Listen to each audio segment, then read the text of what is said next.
Assalamualaikum warahmatullahi wabarakatuh. Hormati Pak Menteri, Pak Wamen, Zul dan TT, dan teman-teman ketua DPR lain, para pejabat Diknas yang hadir, ikut, dan para hadirin hadirat yang saya hormati. Hari ini kita berkumpul di sini. Saya yakin kita mempunyai tujuan yang sama. Bagaimana kita memajukan negeri ini? Bagaimana kita melaksanakan konstitusi kita untuk mencerdaskan bangsa? Pasti tidak ada yang datang untuk membodohkan bangsa. Semua hadir untuk mencerdaskan bangsa. Karena itu saya berterima kasih semua atas spirit dan kesamaan pandang kita. Bagaimana kita semua memajukan secara bersama-sama dan tanggung jawab kita kepada bangsa ini. Kita memahami bahwa kemajuan suatu bangsa, bangsa apapun, selalu hanya dapat dijalankan apabila kita mempunyai nilai tambah, kita mempunyai ekonomi yang maju, kita mempunyai suatu kultur yang berkembang maju. Dan kemajuan itu selalu saja fondasi dasarnya ialah pendidikan yang baik. Negara apapun, bangsa apapun, cara apapun, selalu dengan pendidikan yang baik. Tidak banyak negara yang sebenarnya mempunyai perhatian yang besar dalam pendidikan apabila diukur dari anggaran. Tidak banyak negara yang menetapkan anggaran negaranya secara persentase ada dalam undang-undang dasarnya. Hanya kira-kira 5 negara yang seperti itu. Di antara hampir 200 negara di dunia ini.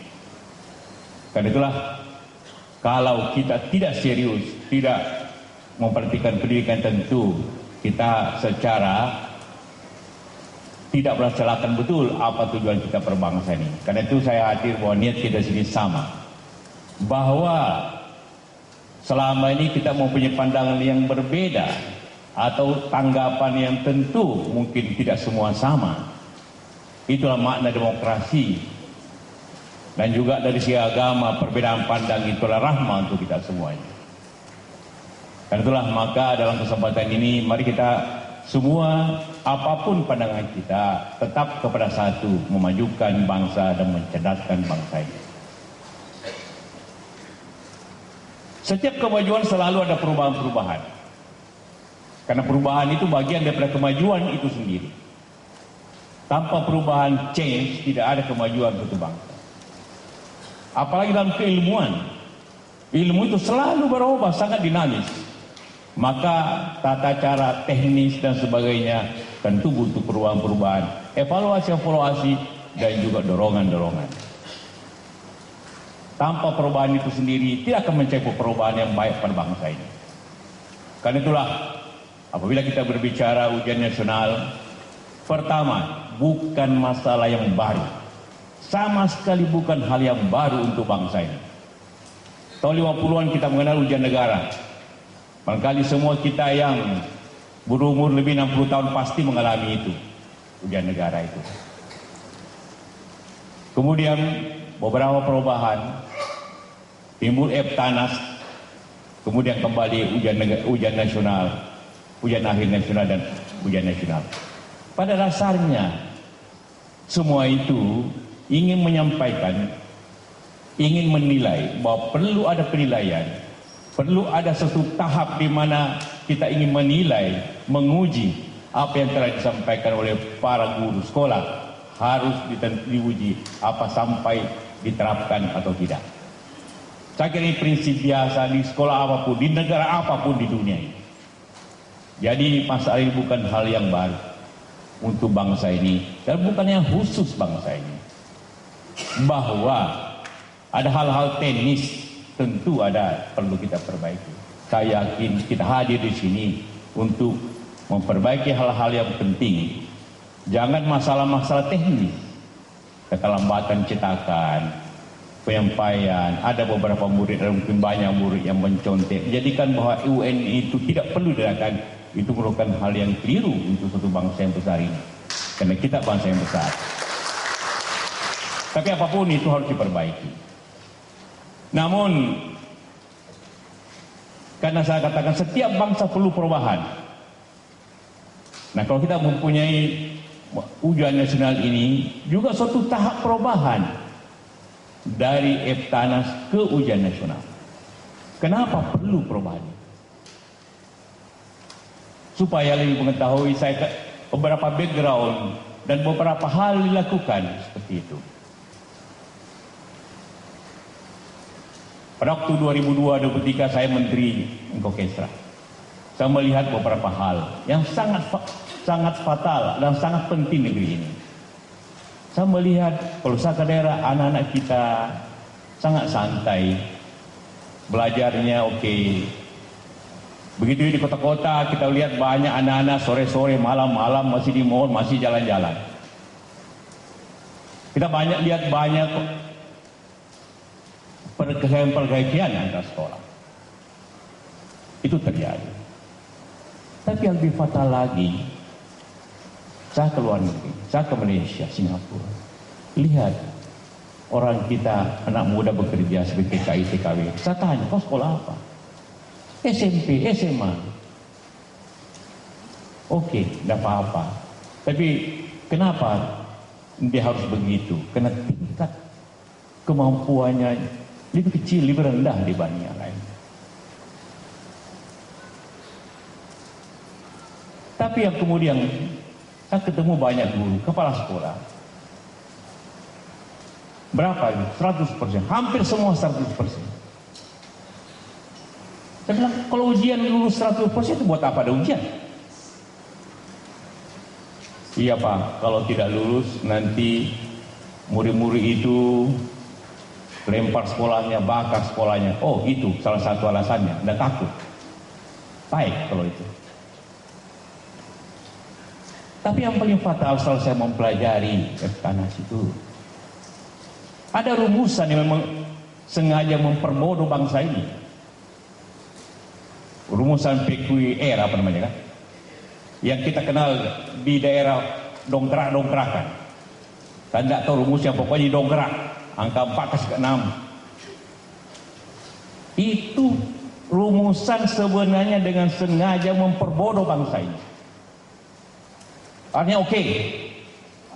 Di Jawa, di Bandung, Jakarta dapat 6. Anda di Kendari atau di NTT atau di Bengkulu dapat 4, kasih juga 6 supaya sama kelihatannya. Itu kan dengan sengaja memperbodoh bangsa ini. Suatu pembodohan luar biasa terjadi. Jadi terjadi kasta-kasta. Oh ini kasta sekolah bagus, kasta sekolah berarti rapornya sama, ijazahnya sama 6. Sudah 100% lulus. Datang bupati, upacara-upacara selamat. Nyanyi-nyanyi, coret-coret baju, selesai. Begitu implementasinya tetap 4 implementasinya. Kemampuannya tetap 4. Akhirnya tak dicek lagi berapa anak dari timur atau dari barat, yang daerah-daerah yang kecil yang bisa masuk ITB, bisa masuk UI. Kecil sekali persentasenya. Kecil sekali. Karena pada pertarungan real dia tidak bisa maju. Akibat dia hanya diberikan suatu angka-angka yang artifisial. Akibat semua lulus semua, maka anak-anak berpikir, termasuk anak saya, anak bapak-bapak sekalian, ya buat apa kita belajar? Toh, belajar dan tidak belajar sama saja, semua lulus. Ya kan? Wah, mau belajar. Karena itu saya lihat kemenakan saya buku-bukunya, lalu saya kecil, pendek-pendek bukunya, seadanya, tuh lulus terus. Banyak, karena selalu banyak. Begitu banyak ilmu baru, tidak perlu ada semua harus naik kelas, tidak naik kelas lagi, semua naik kelas lagi. Ini metodologi, silakan pakai metode apa saja, asal jangan bangsa ini menjadi bodoh. Mungkin kita ingin meniru Amerika, metode ini saling berhadapan, apapun diskusi, oke, semua naik kelas, ya karena fasilitasnya hebat. Tapi kita hanya bangku-bangku yang digeser-geser, ingin pula metode itu, tidak bisa jalan. Nah itu yang terjadi sekitar tahun 2000-an awal. Itu yang pertama. Kemudian saya ingin cek secara akademis. Itu deputi saya urusan pendidikan Pak Yahya Umar. Mana Pak Yahya? Oh, Pak Yahya. Tolong carikan saya ujian akhir 50 tahun negeri ini. Karena Pak Yahya ini pernah di lembaga ujian nasional. Berikan sama saya daftar ujian selama 50 tahun. SMP, SMA. Wah, bingung juga. Nah, carikan. Akhirnya dapatlah. Antara lain ada di sini. Contohnya, maaf saya tidak mestinya saya buat, tapi saya tidak sempat karena baru kemana-mana. Ini perbandingan, maaf pasti Bapak tidak tahu baca. Maaf saya nanti tidak, mungkin saya minta bisa bagikan nanti. Ini ujian dari tahun 48 SD sampai tahun 99. Kalau dari jauh bayangkan Bapak lihat panjangnya ujian berhitung atau matematika SD tahun 50-an. Macam-macam 3,5 per ini macam-macam. Dibanding dengan 99, 2,4 dikali 1,3 A, B, C, D. Jadi pastilah tinggal, anak SD tahun 50 pasti lebih pintar anak SD sekarang. Kalau lihat dari itu saja. Satu. Oh, ini gimana nih kalau pasti bahannya beda. Yang kedua, saya bilang oke, saya sudah tahu. Karena perbandingan, suatu ingin membuat perbandingan kan selalu kita buat dalam statistik itu. Perbandingan year by year atau region. Kan selalu begitu kalau Bapak belajar statistik. Year by year dan region. Oke, sekarang year by year jelas bahwa ini turun nilai. Sekarang region. Saya akan carikan saya ujian dari negara yang saya bisa pahami, yang kita bisa pahami. Jadi yang kita bisa pahami ialah Singapura, Malaysia dan Filipina.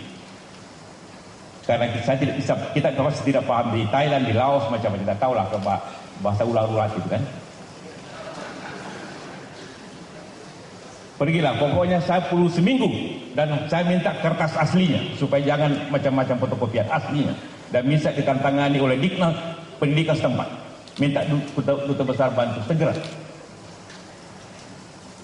Dalam waktu 10 hari datang kembali membawa semua berkas ujian SD, SMP di Singapura, Malaysia dan Filipina.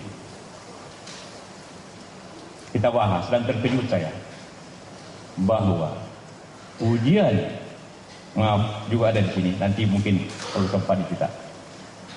Ujian bahasa Inggris di Malaysia saja itu sama dengan SMA kita. Jadi berarti kita telat 6 tahun.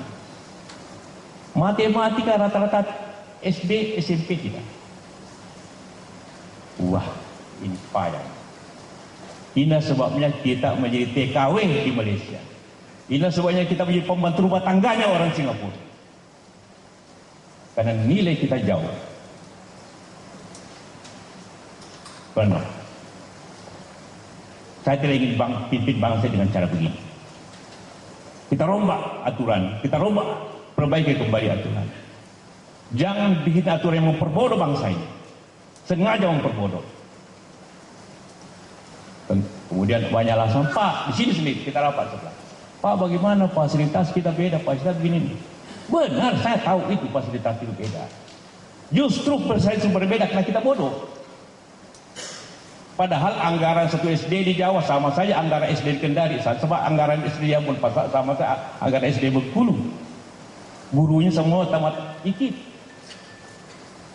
Tuhan menciptakan otak ini sama. Tidak ada yang berbeda. Otak orang Sunda, otak orang Jawa, otak orang Ambon, otak orang Papua sama. Apa yang membedakannya? Cara belajar dan kultur belajar yang harus diperbaiki. Mari kita kembali. Bagaimana caranya? Kita tidak mungkin segera merombak semuanya. Caranya ialah kita membuat standar yang benar. Nanti bilang guru tidak siap. Ya bagaimana guru siap? Memang dilahirkan dengan sistem itu juga.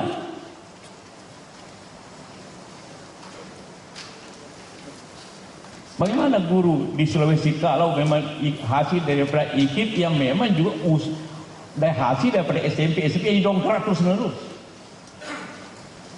Akhirnya berkelahi aja kerjanya. Ya.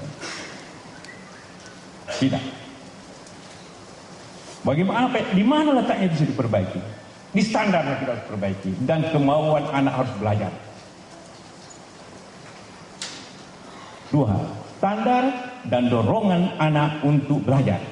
Apapun metode yang Bapak pelajari dalam ilmu apapun, teori profesor apapun dimanapun negeri ini, tapi ujung-ujungnya kan bagaimana anak itu belajar, membaca, menulis, mengkaji dan sebagainya.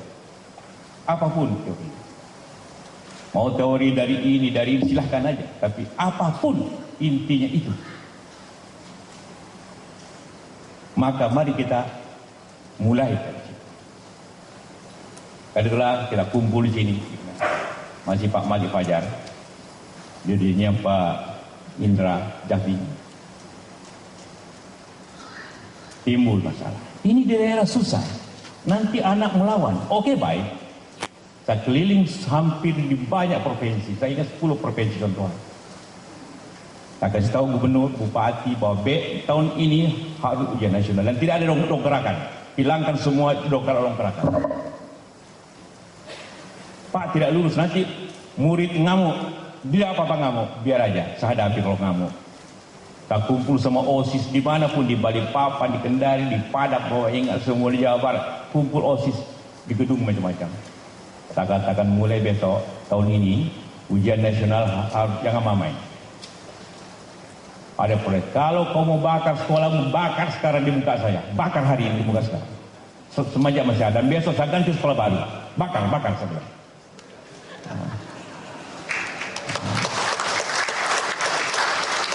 Dan alhamdulillah tidak ada sekolah dibakar. Tidak ada. Dilempar pun tidak ada. Itu hanya gertakan dan ketakutan yang bersambung.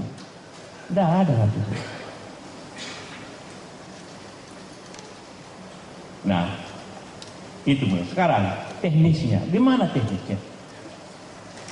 Kita rapat lagi. Begini, ini penting untuk Bapak kata backgroundnya. Jangan-jangan ini pemaksaan, tidak. Punya sistematika penilaian.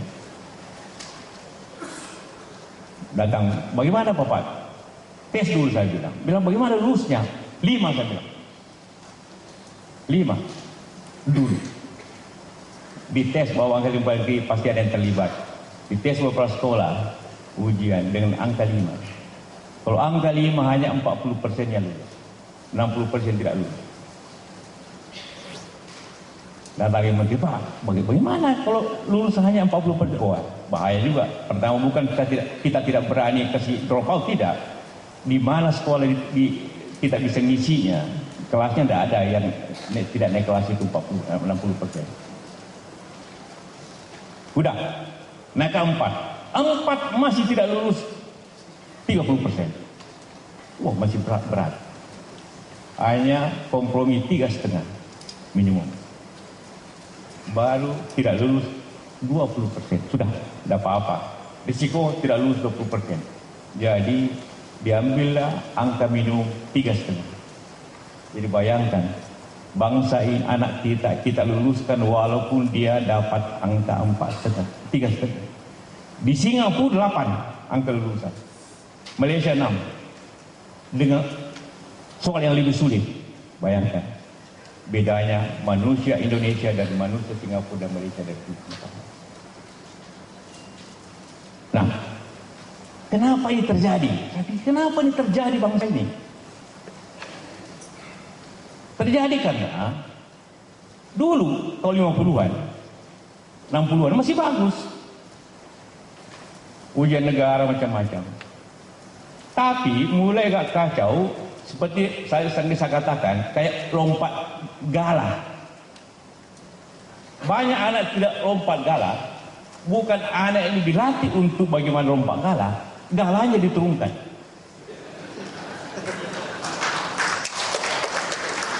Jadi begini, ada 25% yang tidak lulus diturunkan supaya lulus semua.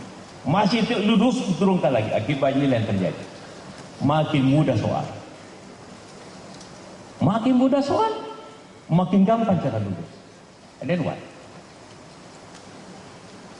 Bukan soal anggaran, bukan soal mutu guru, bukan. Soal cara kita menangani sekolah.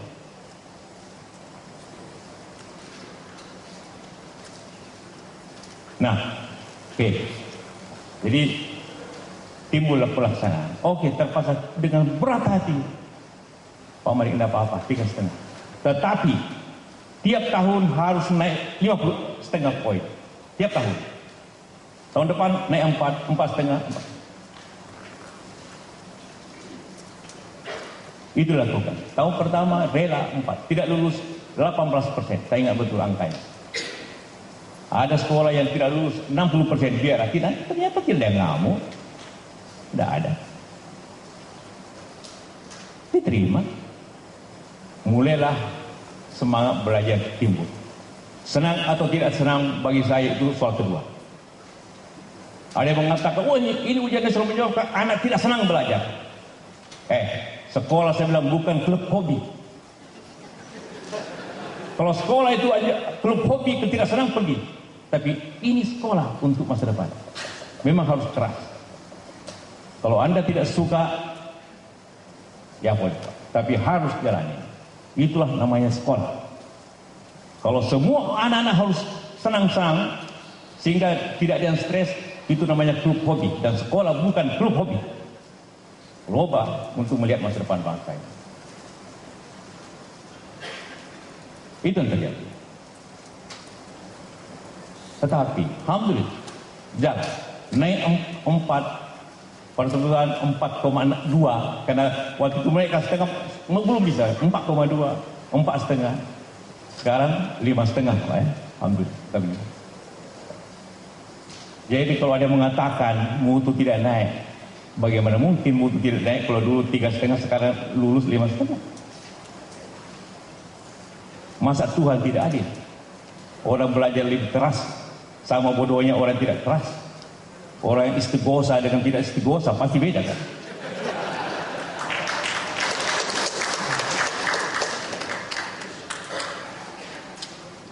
Alhamdulillah. Jadi banyak rame-rame. Nah, tentu DPR macam-macam ada pro kontra, tapi kalau pro lagi saya undang lagi ke rumah makan. Mari kita makan dulu, bicara dulu. Kalau Zul ini mesti ikut, dia Golkar, jadi kalau saya marah Pak habis dia kan jadi. Tapi tidak apa-apa, bukan itu soalnya. Bukan itu. Kita bicara argumentatif. Mau bawa bangsa ini menjadi kulitnya orang Malaysia Singapura atau mau sepadan? Itu pertanyaannya yang paling simpel. Mau kita ini hanya di konsumen terus tidak bisa jadi produsen, atau kita laksanakan? Adakah sekolah di dunia ini yang pintar dengan santai? Coba tunjukkan saya negara apa yang sekolahnya dengan santai. Orang Singapura pintar, tapi semua pakai kacamata, terpaksa karena harus membaca terus menerus. Kita tidak perlu anak kita pakai kacamata semua. Orang Cina bagaimana belajarnya? Yang santai kita itu Amerika. Memang Amerika lebih santai begini. Akibatnya apa di Amerika sekarang? Semua yang cum laude 50-60% orang Asia di Universitas Amerika. Coba lihat datanya. Dari para luar Amerika yang cum laude di Amerika. Kata dasar pendidikan. Sekarang baru kembali Amerika sadar, sehingga Amerika sekarang sudah ada ujian nasional juga. Dengan negara-negara bagian bersatu untuk ujiannya. Kalau di tempat lain seperti di Singapura bukan lain ujian nasional, ujian internasional. Cambridge yang bikinkan dia. Kalau kita masih dibikin di sini, kalau di Singapura Cambridge. Jadi itulah sebab. Jangan kita membawa cara belajar sesuai keadaan. Keadaan harus dirubah sehingga cara belajar mengikuti keadaan. Selalu kita permisif. Bagaimana? Itu tidak seimbang. Bagaimana kalau kita kasih daerah? Iya, justru itu masih ada angka 5, masih ada angka 4. Boleh lurus karena kita memperhatikan daerah yang tidak maju. Tapi kalau kita kasih permisif, kita kasih dongkrakan di daerah seperti yang dulu, maka kita pula membawa kasta-kasta Republik bangsa ini. Kita sudah rendah dibanding negara lain. Kita lagi di negara kita kastanya ada lagi di daerah yang ketinggalan. Tidak boleh dikasih permisif di daerah yang justru mereka harus dipaksa agar dia setara dengan di Jawa. Tidak boleh. Gaji semua sama pun, fasilitas sama. Tapi bukan hanya itu yang kita buat. Dulu saya tukarkan, saya minta Pak, tukarkan ke kepala sekolah, wakil kepala sekolah di Jawa yang bagus, jadikan kepala sekolah di daerah-daerah yang kurang bagus. Dan kepala sekolah jadikan dia wakil kepala sekolah di Jawa. Kan masih jalan, saya tidak tahu apa masih jalan di dua menteri.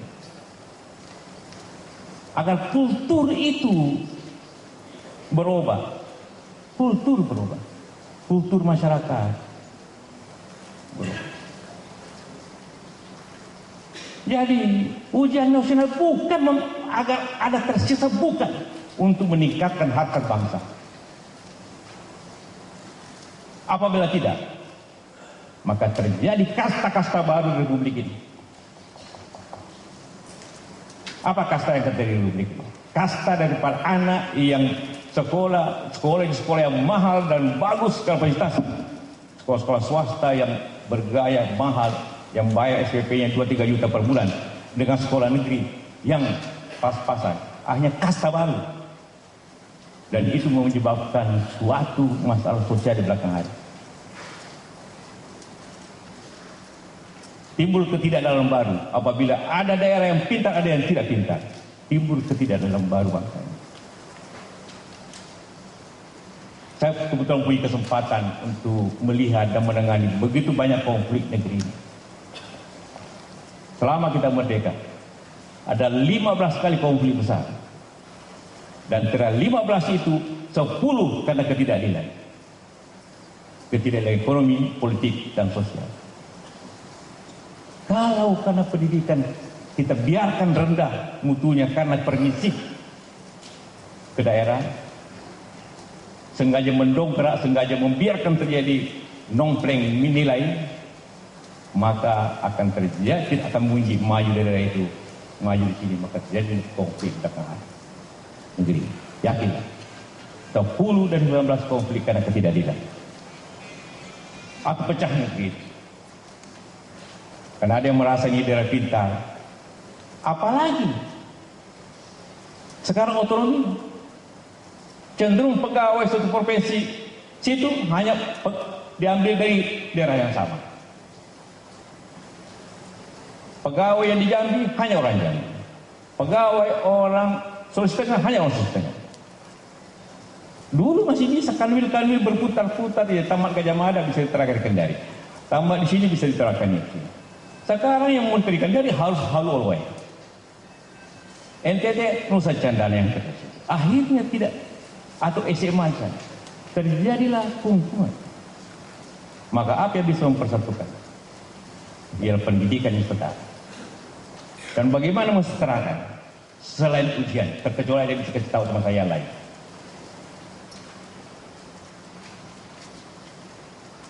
Bahwa berat, tunjukkan sama saya perubahan apa yang tidak berat dimanapun di dunia ini. Cuma yang berat orang lain yang merasa berat, anak-anak tidak. Yang alhamdulillah belajar istighosah. Coba kapan itu ada anak bisa begitu? Di suatu acara TV diperlihatkan ada anak yang stres. Saya tidak stres karena belajar, mungkin stres urusan lain, tapi dianggap stres karena belajar. Dan mana suka saya bilang, stres itu bukan hanya belajar, kehilangan putus pacar juga stres, tidak naik pangkat juga stres, banyak hal yang stres. Tidak berarti tidak dilalui. Tapi tidak stres karena itu, tapi lebih baik dia Belajar dengan keras mungkin dia sedikit tertekan dibanding lulus, dia tidak bisa jadi kerja. Itu berbahaya lagi. Saya yakin itu hanya transisional. Dan saya yakin dalam 10 tahun itu, saya yakin pasti mutuannya, boleh tanya mereka, pasti lebih baik dibanding tamatan-tamatan sebelumnya. Bahwa kita belum mencapai SMP tahun 2010-2013 sama dengan nilai mulo tahun 50-an, iya belum. Atau SMP tahun SMA tahun sekarang sama dengan SMA tahun mungkin belum. Tapi kita harus mencapai itu. Bahwa hari kita belum menyamai Singapura, tidak mencapai. Sekedar menggambarkan hasil ujian nasional. Negara yang mendekati kita, yang kita dekati Filipina. Dan dia juga negara Filipina. Begitu.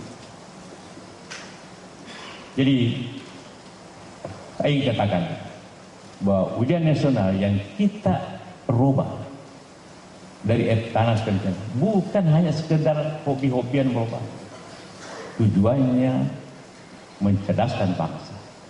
Supaya bangsa ini dapat produktif, dapat bersaing dengan negara lain. Karena semua data, saya ingin ulangi, yang menurunkan kita sendiri. Dan itulah maka saya harap pertemuan ini dapat memahami kenapa 10 tahun lalu dengan keras kita merubah lagi sistem itu. Dan tidak ada toleransi.